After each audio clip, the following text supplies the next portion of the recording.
നമസ്കാരം. പാലക്കാട് മണ്ണാർക്കാട് സ്വദേശിയായ യുവാവിന്റെ മൃതദേഹം പുൽവാമയിലെ വനത്തിൽ നിന്ന് കണ്ടെത്തിയ സംഭവത്തിൽ ദുരൂഹത തുടരുന്നു.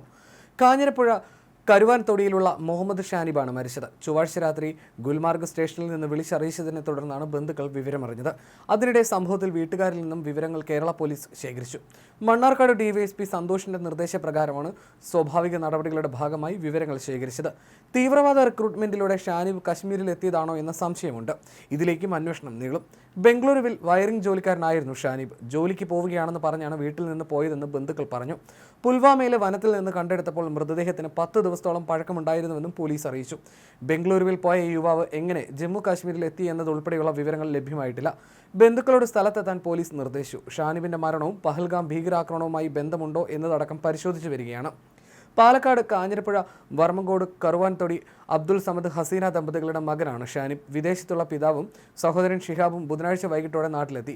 മരിച്ചത് ഷാനിബ് തന്നെയാണോ എന്ന് ഉറപ്പുവരുത്തുന്നതിനായി ബന്ധുക്കളോട് തന്മാർഗ് സ്റ്റേഷനിൽ എത്തിച്ചേരാനാണ് പോലീസ് നിർദ്ദേശിച്ചിട്ടുള്ളത്. ജനപ്രതിനിധികളുടെ നേതൃത്വത്തിൽ നടത്തിയ ഇടപെടലിനെ തുടർന്ന് മുഖ്യമന്ത്രി തലത്തിൽ ബന്ധുക്കളെ കശ്മീരിലെത്തിക്കാനുള്ള ഏർപ്പാടുകളും പൂർത്തിയാക്കിയിട്ടുണ്ട്. ഇവർ ഉടനെ കശ്മീരിലേക്ക് തിരിക്കുമെന്നും അറിയിച്ചു. ഷാനിബിനെ മരിച്ച നിലയിൽ കണ്ടെത്തിയതായി കശ്മീരിലെ തന്മാർഗ് സ്റ്റേഷനിൽ നിന്നും വിളിച്ചറിയിക്കുകയായിരുന്നു. പുൽവാമയിലെ വനപ്രദേശത്തോട് ചേർന്ന നിലയിലാണ് മൃതദേഹം കിടന്നിരുന്നത്. വസ്ത്രത്തിൽ നിന്നും ലഭിച്ച ഫോട്ടോയും മേൽവിലാസത്തിൽ നിന്നുമാണ് ഷാനിബിനെ കുറിച്ചുള്ള വിവരങ്ങൾ പോലീസിന് ലഭിച്ചത്. തുടർന്ന് ബന്ധുക്കളുമായി ബന്ധപ്പെടുകയായിരുന്നു. യുവാവിന് ചെറിയ തോതിൽ മാനസിക പ്രശ്നം ഉണ്ടായിരുന്നതായി ബന്ധുക്കൾ പോലീസിനോട് പറഞ്ഞു. ഇതിനു മുൻപും ഷാനിബ് വീട്ടുകാരോട് പറയാതെ പോവുകയും തിരിച്ചു വരികയും ഉണ്ടായിട്ടുണ്ട്. ഏപ്രിൽ 13-നാണ് ഷാനിബ് കാഞ്ഞിരപ്പുഴയിലെ വീട്ടിൽ നിന്നും അവസാനമായി പോയത്. ബംഗളൂരുവിലെ സൂപ്പർ മാർക്കറ്റിൽ ജോലി ലഭിച്ചെന്നും അങ്ങോട്ട് പോവുകയാണെന്നുമാണ് മാതാവ് ഹസീനയോട് പറഞ്ഞത്. ജോലി തിരക്കായിരിക്കുമെന്നും ഫോൺ ചെയ്യരുതെന്നും മെസ്സേജ് അയക്കരുതെന്നും പറഞ്ഞതായി ബന്ധുക്കൾ പറയുന്നു. ഷാനിബിന്റെ സഹോദരി ഷിഫാന ബംഗളൂരുവിൽ അക്കൗണ്ടന്റായി ജോലി ചെയ്യുന്നുണ്ട്. സഹോദരിയുടെ അടുത്തേക്ക് ഷാനിബും മാതാവും ചില സമയങ്ങളിൽ പോകാറുണ്ടായിരുന്നു. വീട്ടിൽ നിന്ന് പോയ ഷാനിബ് സഹോദരിയുടെ അടുത്തും എത്തിയില്ല.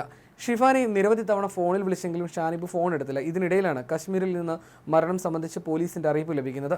ഷാനിബ് ചിലപ്പോൾ അമ്മാവന്റെ മകന്റെ കൂടെ വയറിംഗ് ജോലികൾക്ക് പോകുമായിരുന്നു. അജ്മാനിൽ ജോലി ചെയ്യുന്ന പിതാവിന്റെ കൂടെ മുൻപ് 3 മാസം ഒരു സൂപ്പർ മാർക്കറ്റിൽ ജോലി ചെയ്തിട്ടുണ്ട്. തുടർന്ന് തിരിച്ചു വരികയായിരുന്നു.